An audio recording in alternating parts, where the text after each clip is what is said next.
Hi and welcome to Hippo Brain. Here is where we have hippo-sized conversations with people with hippo-sized brains.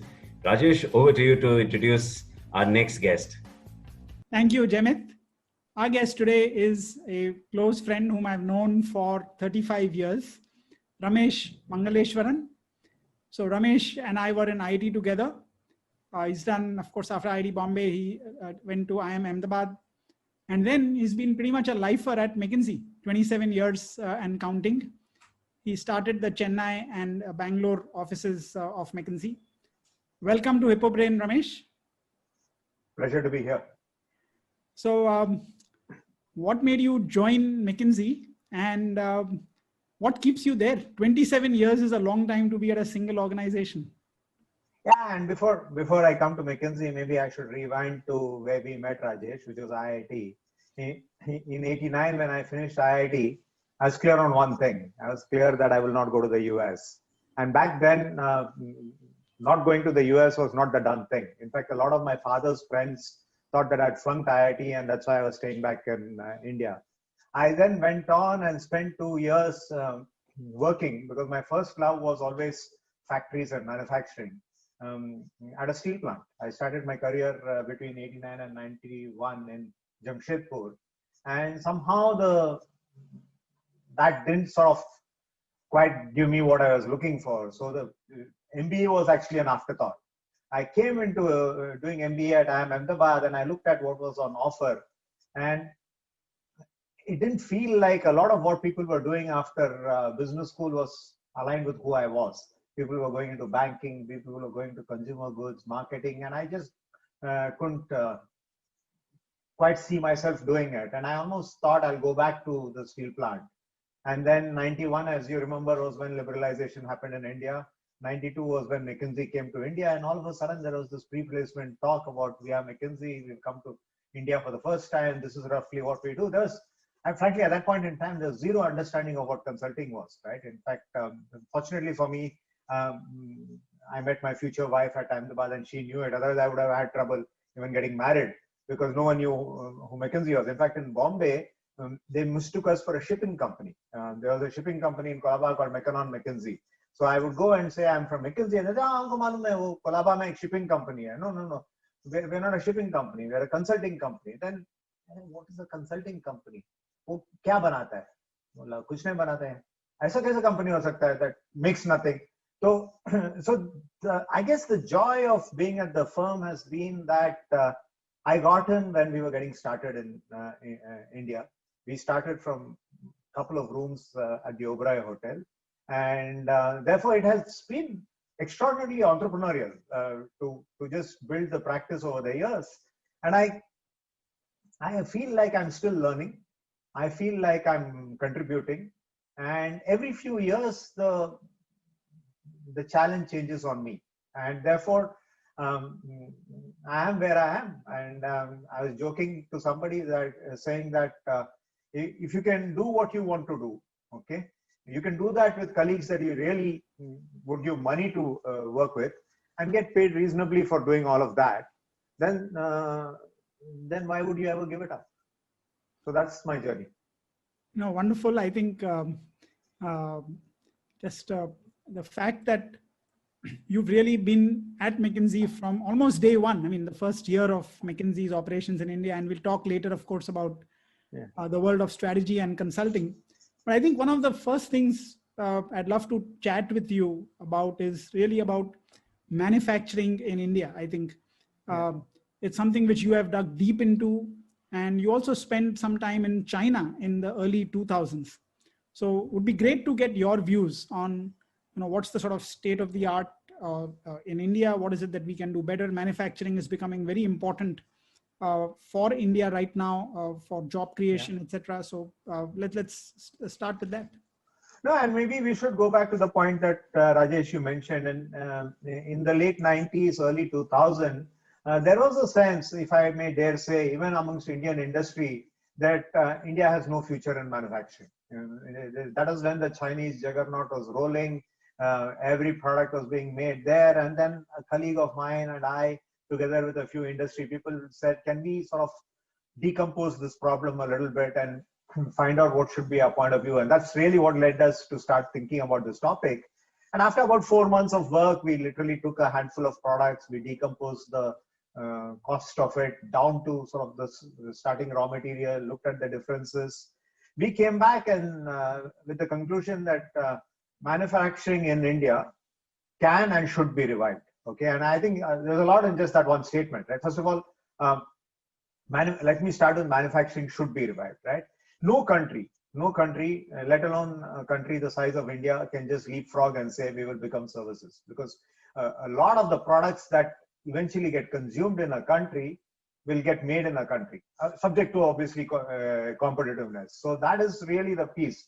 Second is the way productivity of nations increases is when you take people out of farms and before you put them in front of a computer, recognize that not everyone can be in front of a computer, you get them to make stuff. You get them to go into a factory and make stuff 8 hours a day, right? And that is sort of one of the first things you can do as you go up the skill ladder, and therefore you increase the nation's productivity. So, and India is being stuck where it is. I mean, at this point in time, our manufacturing to GDP is about 1/2 of what it was when all the high growth economies had at their growth phases. So you go back to Japan in the 60s, go back to Korea in the 70s, China in the 80s and 90s. They all, I mean, manufacturing to GDP at some point even hits 40% of GDP. That's when you pull millions of people out of agriculture into productive work. So that is the piece around manufacturing should be revived. I mean, why would a large consuming country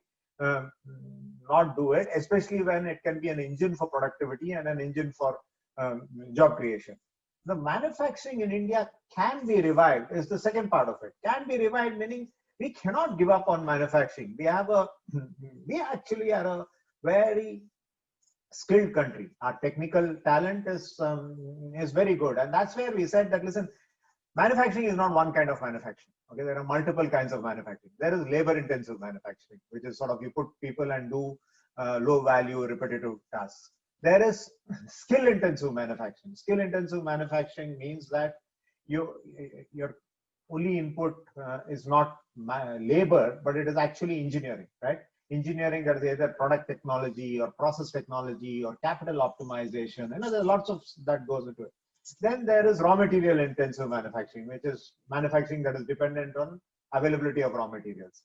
And then there is what I call capital intensive manufacturing. This is just my way of breaking it up. I'm sure somebody else will break it up differently. Capital intensive requires a lot of capital. One of the things we found was the second category, which was the skill intensive manufacturing, actually comprises 40-45% of all manufacturing. And on that one, we said that at a company level, there are people who are doing very well. And this is, I think, the beauty of India, right? Where if the macro doesn't do well, also there's always a micro brilliance. So we got into it and said, how can you actually do more of that? Of course, like all things in life, enterprises can do 50-60% of what is required, but there's 30-40% of what is required, which has to be enabled by the government, right? Government has to enable infrastructure.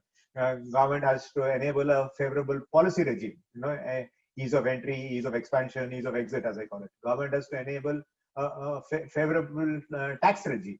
Government has to enable access to critical inputs like power and water and land. And so we said that if we did all of that, it is a possibility. So in a way, I'm pleasantly delighted that that topic has come back now, albeit for different reasons. And I really hope that the 20s is the decade where we start to catch up on manufacturing. Also because this is the decade in which India is going to double or triple the size of the economy. So if you triple the size of the economy, there will be a lot of demand for manufactured goods in this country. So at least that to me is the high level view on manufacturing. I'm happy to sort of get deeper into any element of it that you want. Yeah, Ramesh, I think it's interesting. So people like me who probably built their careers in the early 2000s, for us, manufacturing seemed old, stodgy, and services seemed to be the high growth, higher multiple sector or the kind of things that you wanted to get into. And manufacturing just seemed archaic. And I agree with what you're saying, that we probably grew up thinking कि India में कभी नहीं हो सकता है. What gives you hope? So two questions. One is, what gives you hope today that we think it's possible? And are we ready? Is the perfect storm brewing, or is it something that we have to create? See, what gives me hope is actually how individual sectors have been doing and how they are doing very well, and they've established a global name. Unfortunately, when we talk of India's name on the globe, we always talk about the IT industry and how it is this big success. And I'm not taking anything away. It's a tremendous industry that has been built to scale and efficiencies that we are all very proud of. But there are many other stories. Like look at the pharma industry and look at how much of the pharma industry sales comes from outside India and what they have done. Look at motorcycles. Look at the amount of motorcycle exports that is happening from India. Or look at broader auto components and look at companies that are servicing the world from here and actually have now gone on to even do acquisitions. Look at specialty chemicals. I can name sector after sector where there are at least a handful of companies that are leading the way. And frankly, these are the companies that are in a way showing what more is possible. I will say that we did miss a couple of areas and we are trying to correct it. We missed this entire high-tech manufacturing chain. There's no reason why things like consumer electronics, phones, all of that, we should have left the domestic ecosystem so underdeveloped. And I think that's one of the thrust areas to actually start to develop that. So, Javed, I would say that there is emerging evidence, definitely in terms of companies that are doing it well. In a few cases, sectors that are doing well or subsectors that are doing well. And over time, as the domestic demand kicks in, we should see more of it. And by the way, and this is where I think this whole current Atmanirbharta has been misunderstood, right? It doesn't mean self-sufficiency. It doesn't mean that we are going back to making everything here, whether or not we are competitive. I think what it means is self-reliance, right? It doesn't mean that there will be no trading. This is the old competitive advantage of nations bit, right? We should make things that we are very good at making, and we should buy stuff that we are not very good at making, and that's how it will happen. Of course, we are also living in what I hope is a temporary phase in the world, where a lot of things that we thought were part of how the world works are being challenged, right? For instance, we all thought that global trade is given. And now in the last few years, trade barriers are coming back up. So, which is going to limit a little bit of what I said earlier. Second is, I think geopolitics is playing a role. And that is maybe creating the temporary window of opportunity. So some of the things that we are doing now are things that we are doing to give that initial boost to industries. Because if you have had a stunted sector for a long time, it will not become competitive overnight. You have to give it that little bit of protection till it builds muscle. And maybe we will do a little bit of that in the near term. But if you and I were to be talking 15 years from now, I think we should look back and say, yeah, in this phase, one of the things that happened was we started to make a lot more. Because we started to make a lot more, we actually created a lot more jobs. And that's the scale of what this country needs. I mean, depending on who you talk to, I think there are a million people seeking jobs every month in this country. And if you want to create jobs at that scale, you will not create them in sort of services alone. And frankly, to me, we mistake a lot of jobs in the service sector as service sector jobs. They are not. They are what are called transitional jobs, right? I mean, with all due respect to this profession, a watchman or a liftman or a parking attendant are not the most productive of jobs. I mean, and therefore, that is only transitional employment. Okay, over time those jobs go away because they don't really enhance the productivity of an economy. I mean, so all I'm saying is, I am hoping that we use this window that is coming now to correct a little bit of what should have been corrected in my mind 30, 35 years ago. So, Ramesh, I want to take up two themes. One, I want to look back also at your stint in China, which you had spent, and what you observed there. What did China do right? And what is it that India can do at this point of time? But before I get to that, I think you talked about skill-based manufacturing. I think for a country like India, you also mentioned about jobs. I think, don't we need to give a big fillip to really the labor-intensive industries also? So whether it's toys, whether it's garments, that I think it becomes also very critical. And is that an opportunity, or have we sort of lost the race there to, of course, China, Bangladesh, and others? See, I don't think we've lost the race, but I would make two comments. First is actually, if you look at the overall overall manufacturing sector, skill intensive is indeed a larger size of the pie. So if you were to just sort of be pragmatic and say where is the larger size of the pie, that is one. Two is, for a variety of reasons, we have not been able to create scale enterprises in labor intensive industries.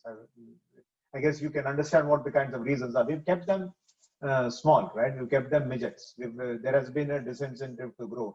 And therefore, some other countries that have done that very well, like toy manufacturing. There may be a temporary window because of what is going on the trade side, but frankly, on those, we will do fine. But I have friends in some of the sectors that you mentioned, Rajesh. They would say, hey, left to ourselves, there are a few other countries in the region that it's easier for us to go and run large factories in. My time in China, it was a series of trips that my colleague and I made over a 6-month period to just go understand it firsthand, was just to sort of decode sort of what had happened. And if you go back, there's a point in time where India and China were same GDP. They were even the same GDP per capita. It was more agrarian than India. So we just went back and said, how is it that they did what they did? They had a very different system, and they used these manufacturing clusters. They called it special economic zones as a way of actually building manufacturing. So conceptually, just say that there is an old China and there is a new China that we are trying to build. In the new China, and a lot of it is possible because of who they are and how they work, rules are different. Okay, rules are different on permissions. Rules are different on labor. Rules are different on infrastructure. They literally carved out these zones, and it started with 4 zones in the early 80s. Sooner or later, that 4 became 500. So the new China, so to speak, became all pervasive. It moved from the coast to the hinterland, and it became that. I'm just saying that's what they did, and they made sure they got foreign capital. They made sure they got foreign technology. They created a favorable regulatory regime. They offered the incentive of the home market, saying, listen, there's a big home market. You come produce here, and we can do all of that and more. We also have the promise of home market.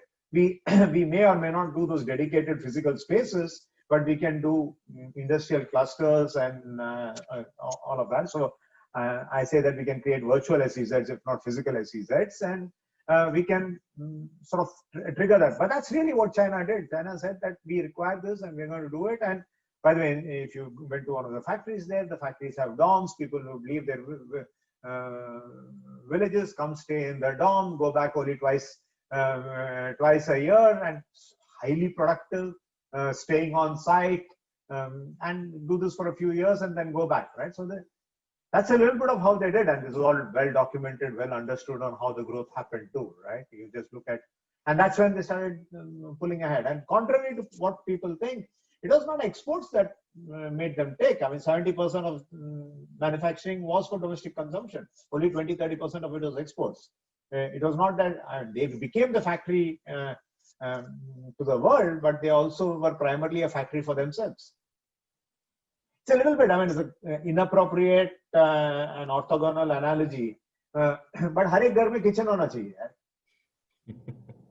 You can't get delivered food all the time. Yeah, you need some kitchen. I agree. There are 2 questions in my head on this. Again, it's probably my age and my experience speaking, or lack of thereof. One is manufacturing tends to put, and when we look at the China model and the noise we hear, I don't know what the reality is. There is a cost of people and there is a cost of environment. People working in large factories, etc. Is their life really what it should be, or is there the sweatshop concept that we want? That is the price that it extracts on people, and there is an environment price. Now, when we look at large-scale manufacturing, these 2 things seem to be on the average layperson psyche.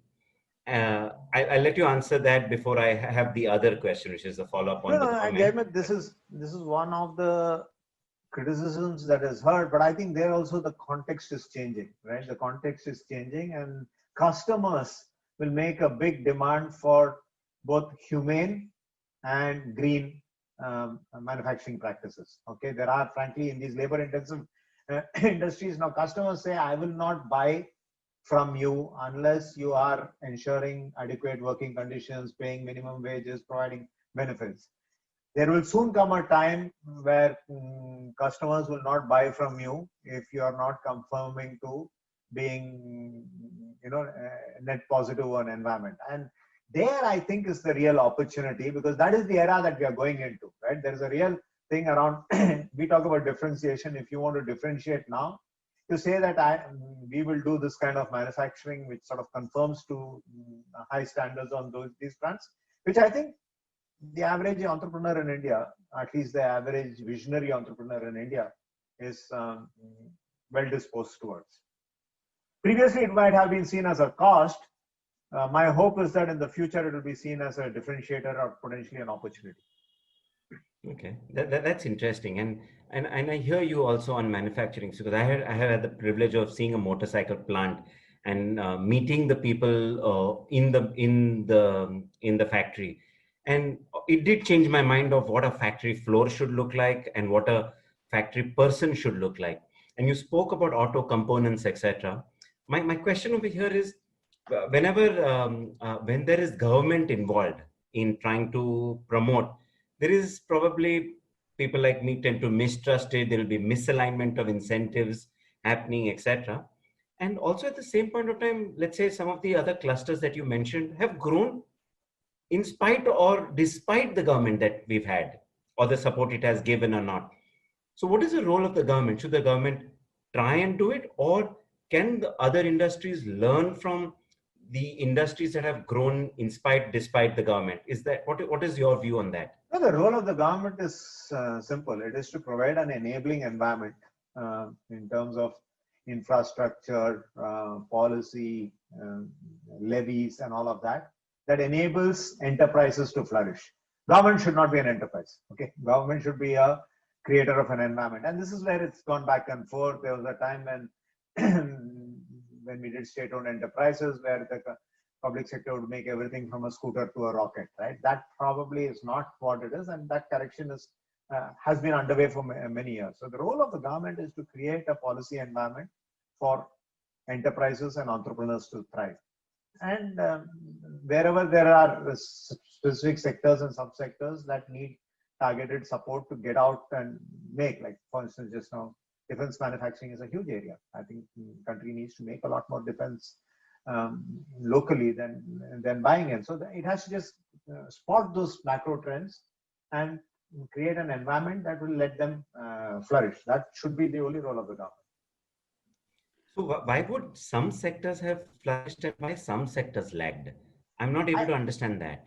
No, it is actually a function of, I mean, if you were to say how much was possible by the enterprise alone and how much was the role of the environment for the enterprise, the sectors that flourished, the role of the enterprise was higher, right? I mean, if you were to go away from manufacturing for a moment, the Indian IT industry pretty much operated with international customers, hiring talent independently, putting up their parks independently. I mean, the one thing that they needed was lots of bandwidth that they got, and they probably, when they got started, they needed some tax concessions. So they weren't sort of multiple touch points, right? Today, an average factory has multiple touch points. I mean, there are well-documented report on the number of approvals required, the amount of clearances required. So I would say that I'm just painting two extremes for you.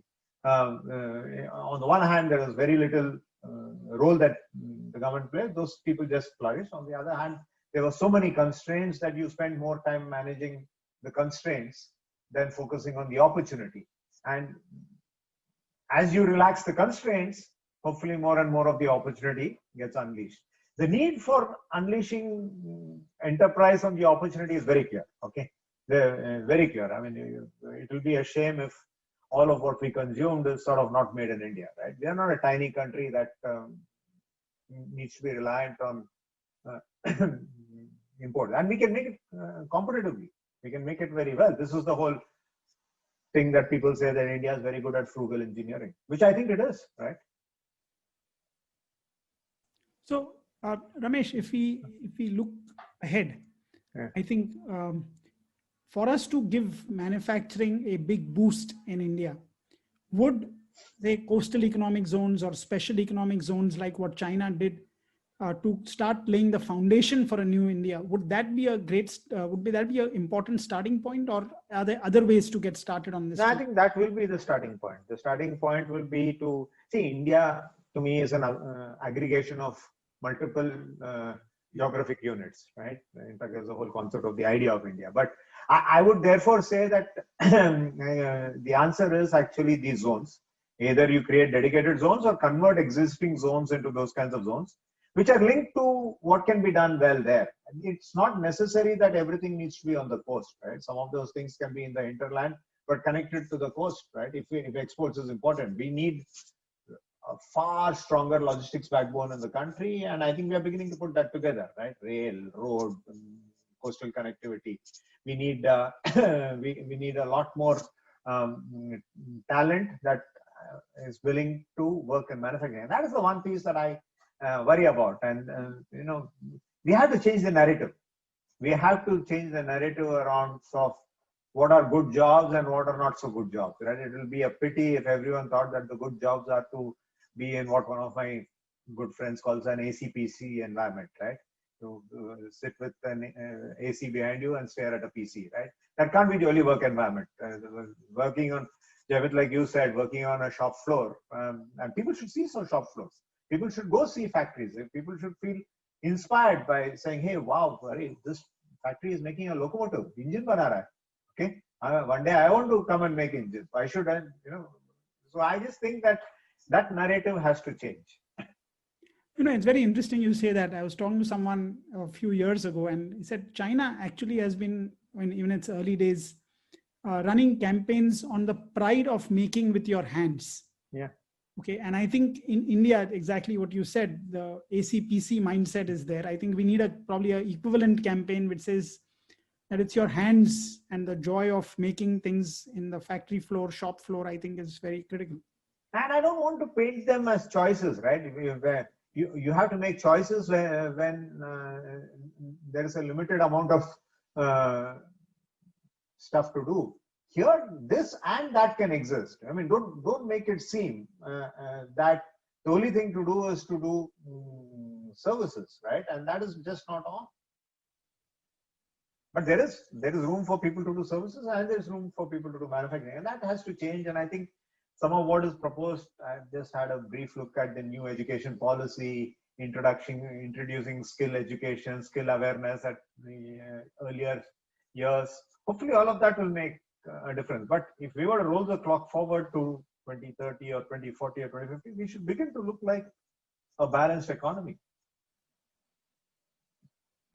Yeah, and I understand what you're saying. So right now there is a lot of these gray-collar jobs like delivery or sitting at malls and sales and data entry, and there's a large mass of people. But I get you, and what you're saying is that if a lot of these guys who just need to be slightly differently skilled, they not need to be totally differently skilled, and if we can give that opportunity on the shop floor, I think the payoff for the person, the economy, and the enterprise is very large.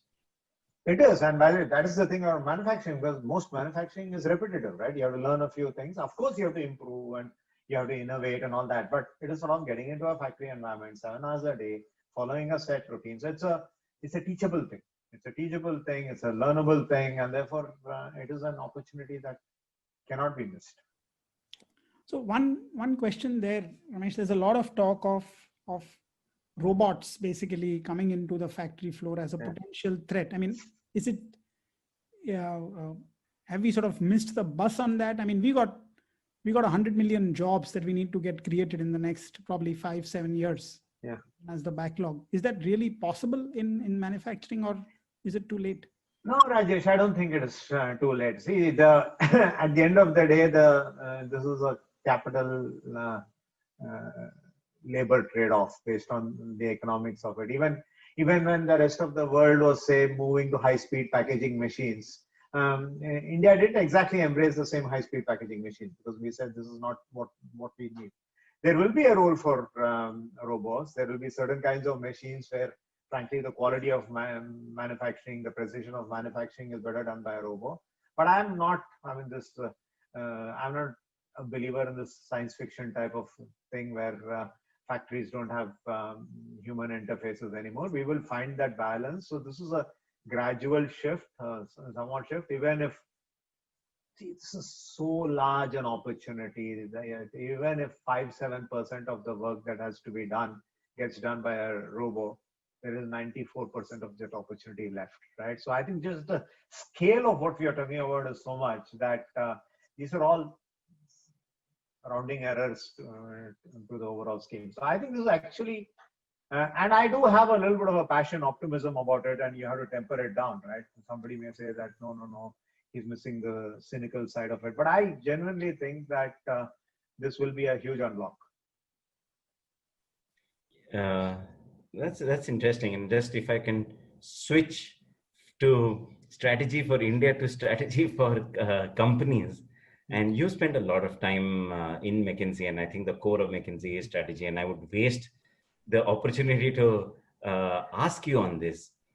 When you look at strategy is such a misused, much maligned word, and everybody talks about strategy, and there are so many books on strategy. Yes, naya strategy, and there is one Blue Ocean, and then Build to Last, and all the classic new ones, etc. What is your view on FIT? Yeah, strategy is misunderstood. Consulting is also misunderstood, and I'm in the combination of both. So that's a lethal combination. Actually. The simple way to think about strategy is around making a set of choices and putting resources where your choices will go, right? And resources, human and capital. That's a very simple-minded view of making strategy. A good strategy is therefore around articulating what are the choices you want to make, right? Choices on geographic market, choices on products, choices on technology, choices on organization structures, choices. We can go on, and that is where I think a little bit of, and to every corporation, at that point in time, a set of choices are important, a set of choices are not important, right?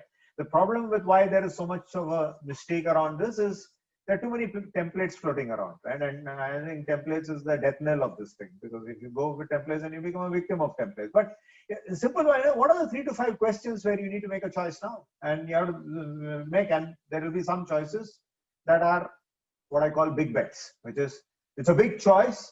I have to put serious resources behind it, and therefore I have to think about it before I make them. There are a set of choices which frankly are not big bets, which is like a set of options. I seed a set of options, and I follow a stage-gated approach. And as I learn more, I decide what to do with the option. And if I'm making a big bet, okay, then I have to be clear on what is the third thing which I'm going to talk about, which is a safety net, right? If I'm making a big bet and say, oh my God, I'm now convinced I want to make this big bet. I want to acquire this company, or I want to go into this market that people normally don't go to. What if something goes wrong there? Then what is my safety net? Safety net is, oh, don't worry. I have this one business that is a stable, cash-generating business that is almost like a annuity, and because I will strengthen this business to allow me to make this big bet. So strategy is really around making choices of that kind. I think the other thing that has changed is that strategy has moved from being sort of about 5-year plans to what I'm saying, a bifocal view of strategy. I call it the telescope plus the microscope, right? You need to have a reasonably good sense of where you're going, because that's what the telescope says, right? Are you going north, northeast, southwest? But after you have that rough sense of where you're going, you need to be quite focused on what you're doing now, right? That is the microscope part of it. What are you doing in the next 100 days? And then after 100 days, you'll pull that telescope and say, boss, am I roughly in the same direction that I set out to be, or I'm going diametrically opposite? So I think, therefore, this concept of you make something, you make a 5-year plan, and just implement the 5-year plan is a wrong construct. What you do is you have a rough plan. Listen, I think this is where I'll end up, but I revisit the plan almost at the start of every planning cycle. So, I made some choices last year. How do I feel about those choices? So that if a choice is not working out, you cut your losses. If a choice is working out better than planned, okay, you double down, you put more resources into it. So I just say that strategy is also around this sort of telescope plus microscope, right? Keep a good sense of where you're going in the medium term, but have a very firm view on what you're doing now. So that's sort of strategy for the layperson. Yeah, it's interesting. And when I look at it, you're talking about choices, big bets, and having safety nets.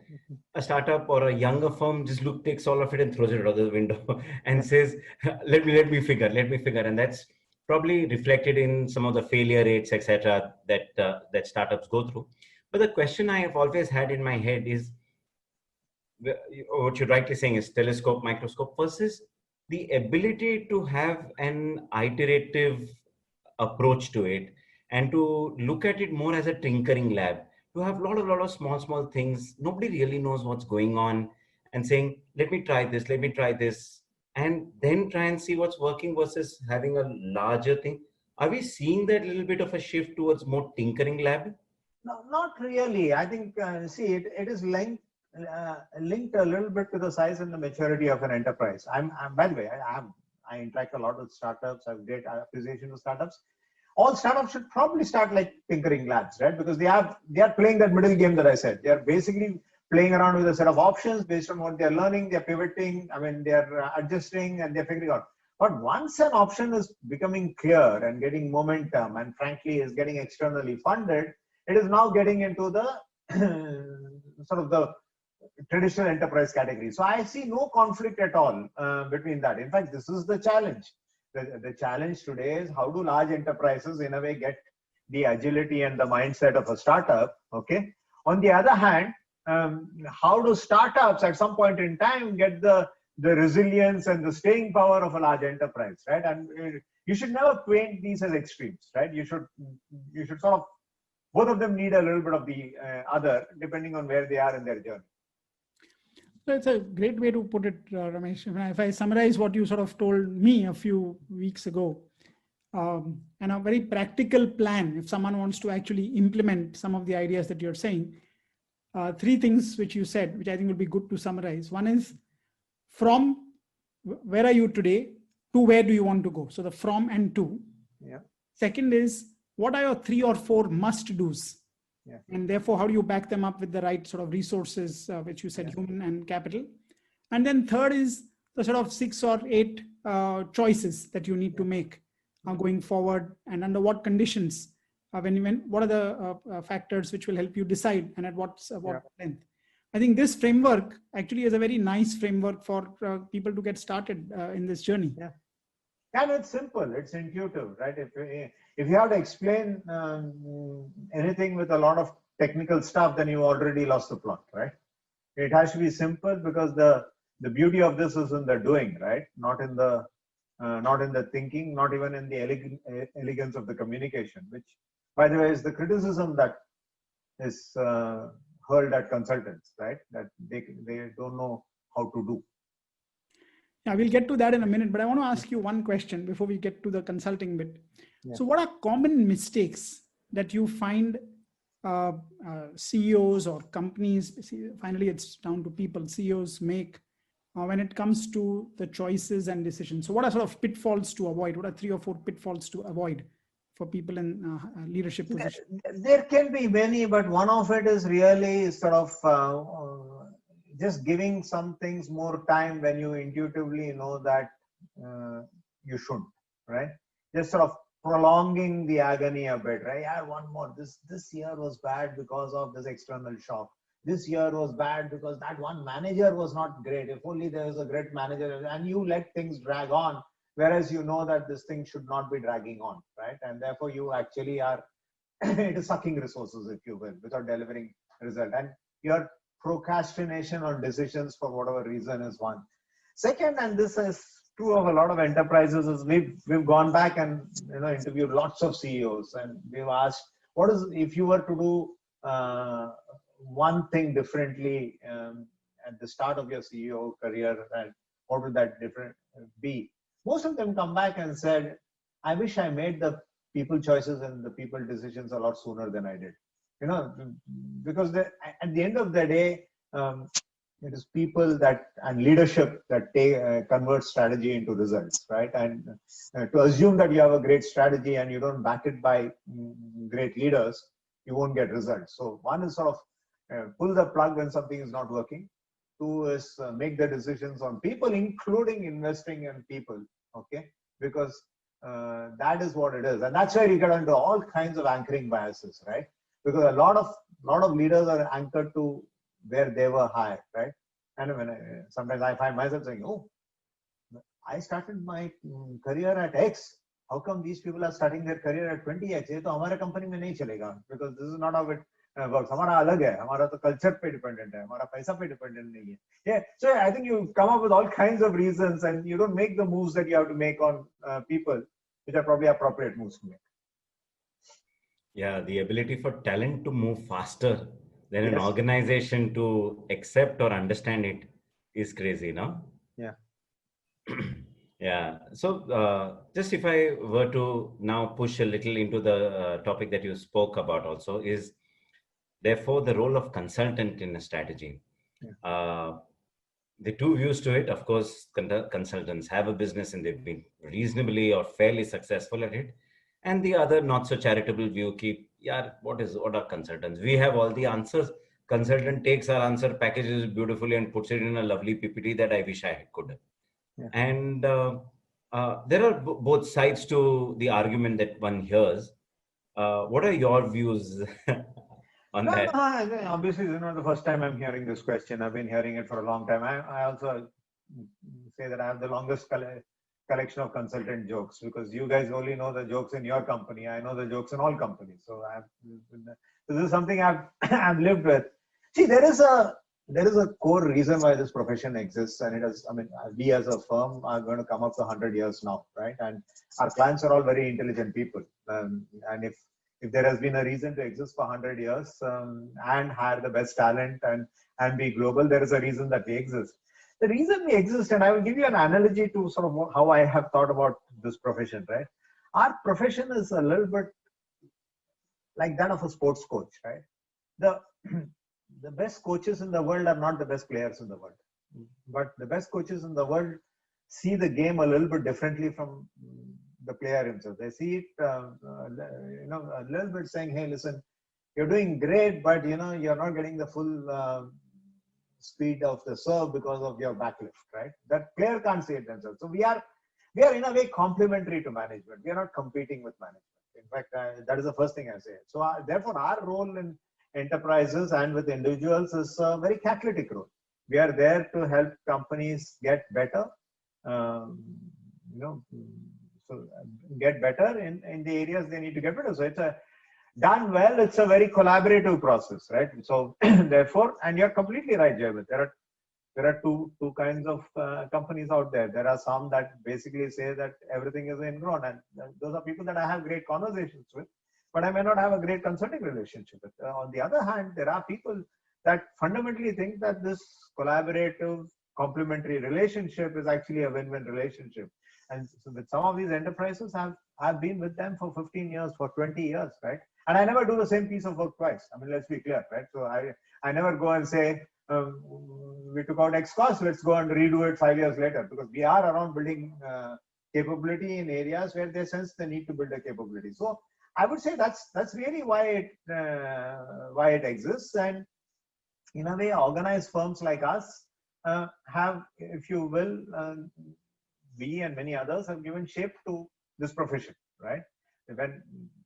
As opposed to sort of individuals, right? And the fact that we are organized, we are global, we have knowledge to support us, we have a framework in which we deal with our people, and all are good. So I firmly believe that this is a profession that has a value-added role, and with clients that see the value, there is a very productive and positive relationship. So one question, Ramesh, I mean, you've been at McKinsey 27 years. You've hired a lot of people at McKinsey. Yeah. What makes for a good consultant? And what are the attributes that you have seen through your career where some people have stood out? So in other words, what do you look for in hires when in the consulting business? See, our profession, simply because of what I just said earlier, that this is really about rowing with the client, right? I always say consulting is not tennis, consulting is rowing, right? In tennis, you throw the ball, somebody throws the ball back, you pick it up, throw. In rowing, you have one oar, the other person has the other oar, and depending on how much you do it in tandem is the forward momentum that you generate. So this is a profession that needs both tons of IQ and tons of EQ. If you're not smart, clients won't hire you. Okay, clients don't hire you to take your ideas and type it up in PowerPoint and do it back. This is a very expensive way to get that back. So you need sharp intellect because people do hire you because they want you to solve problems with them that they haven't solved already. But second, it's also a profession that needs high EQ, right? How do you, in a way, say that this is all about the client, right? This is all I say this is all success is the client's success. Mine is reflected success. If my client does very well, we'll go and say that, listen, these guys were very good. They will help me on the journey. So it's a combination of an IQ and EQ. And I guess what we look for in hiring and what we look for in people as we advance them is if both these wings are developing equally, right? And we want both of these to be strong wings. We want to develop them equally so that you can keep soaring, right? As you fly higher, these wings need to get stronger. If you're fluttering with one wing, then you know what happens. You'll go down in a certain direction. So I think that's how I describe our profession. And I hope that's a little bit of what you see when you interact with consultants, that they have a good balance of these two, right? Whereas there are some other professions where you can do with more of one and one of the other. This is one that requires this to be in delicate balance always. So Ramesh, I understand where you're coming from, and you give the example of you having certain companies or certain people you've been working with for many years, and they keep coming back. Just a bit of advice from the practitioner: how can we extract the best out of you? How should we work with you? How should we brief you? How should we try and push you to limit and help us the most? And what are the kind of pitfalls we should avoid, and what are the things we should do to get the maximum bang for buck? I think it starts with which is the issue that you're seeking help on. Okay, you have to seek help on one of your top 3 issues. This is if you're treating a consulting firm as an outsourcing partner, saying 1, 2, 3 मैं खुद कर लेता हूँ, 4, 5, 6 में 3 consultant, at least it doesn't work for the type of person I am and the profession. So it has to be something that is personally important to you as a priority. 2 is going into it, you should know what value you are seeking from a consultant.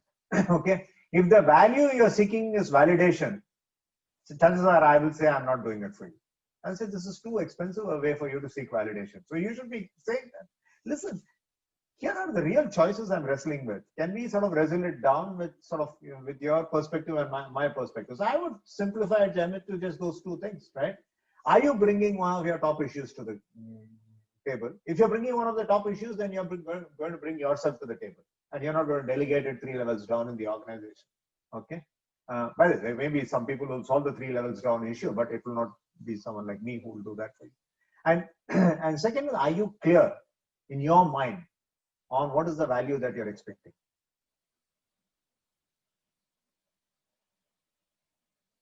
I think you know what success will look like when it is done.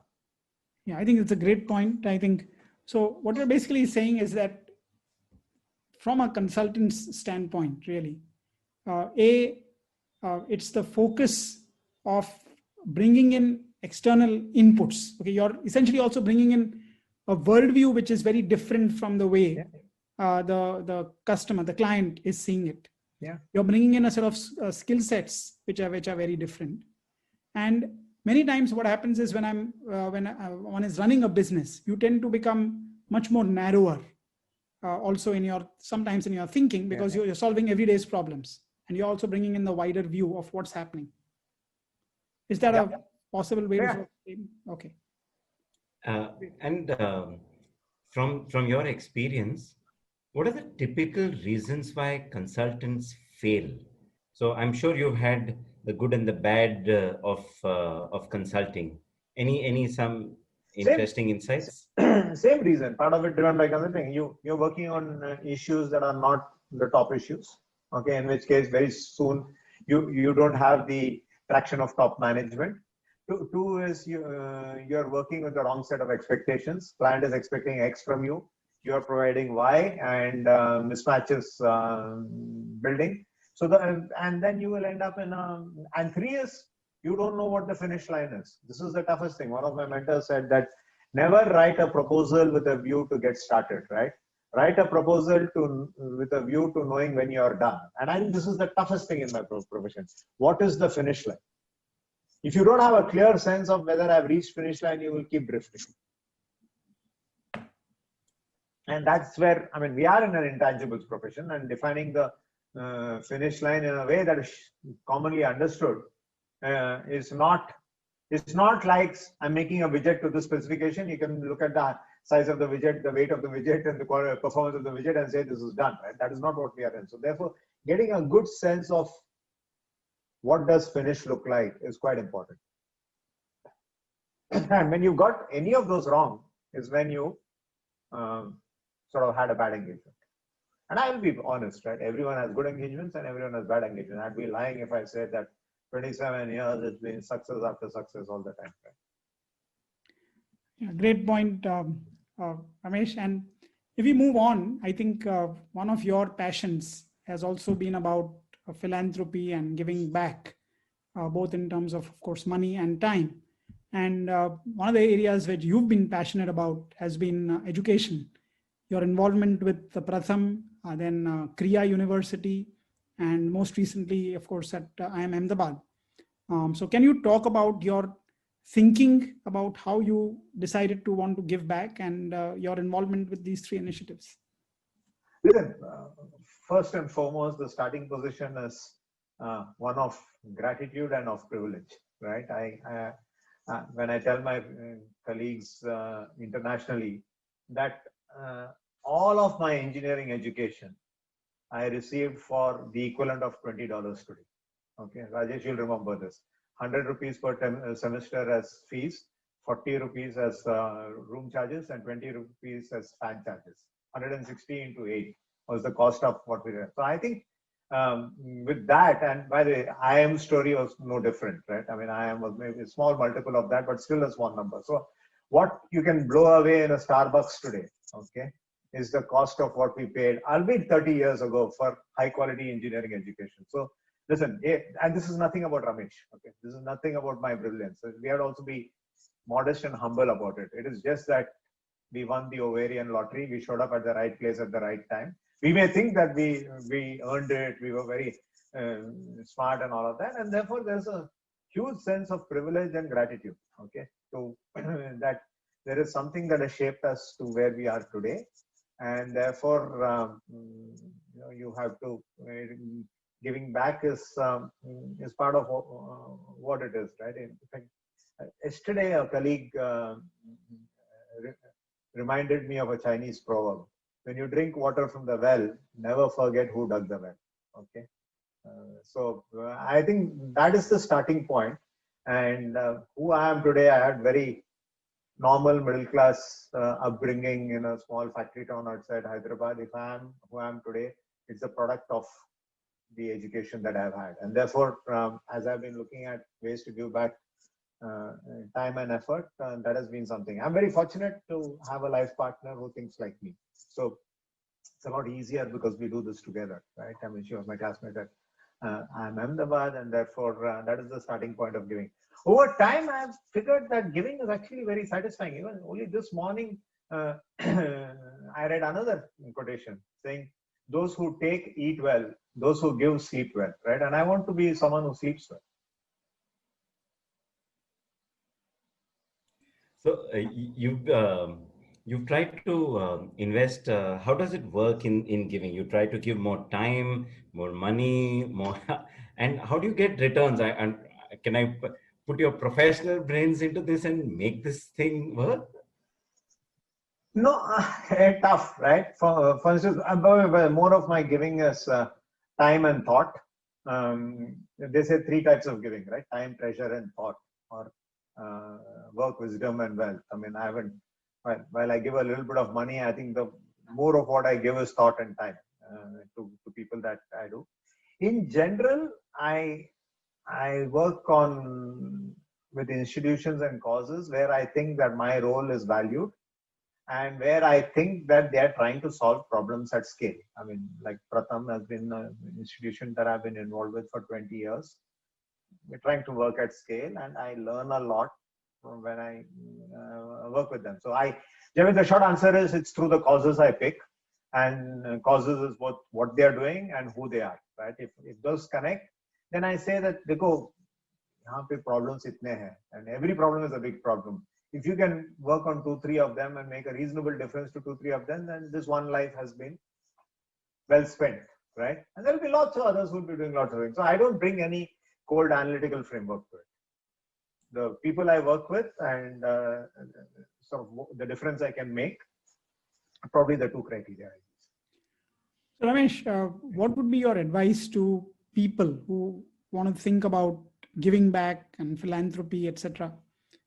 Any suggestions? What is the right time to begin? How much time should they spend, and so on? I actually think that giving is not linked to life stage. This notion that I will keep doing and then there'll be a time to giving. I would love for everyone to practice a little bit of giving in whatever way all through, right? In fact, I've been boring you guys with examples and frameworks and all of that. I'll give one last one, right? I read recently about the 4 happiness chemicals. Okay, there are 4 happiness chemicals, and they are dopamine, which comes primarily from achievement. Okay, second is called oxytocin. Okay, oxytocin comes from meaningful relationships. Okay, meaningful emotional relationships. Third is serotonin, that comes from kindness and giving, and 4 is endorphins, which comes from energy and physical activity. So they nicely abbreviate to DOSC, right? You cannot live life on one cylinder alone. You can't live on just the dopamine cylinder, the achievement. Class mein first aaya kya? Naukri acha laga kya? Promotion before time mila kya? Sabse bada increment. Then you're firing on just one cylinder, right? So try and fire on all 4 cylinders, because happiness is a very personal thing. Okay, and so therefore giving is part of the happiness formula. So why would you leave it out? Fantastic. I think, Javed, any further things? Otherwise, I think we can wrap it up. It's been a great conversation, Ramesh.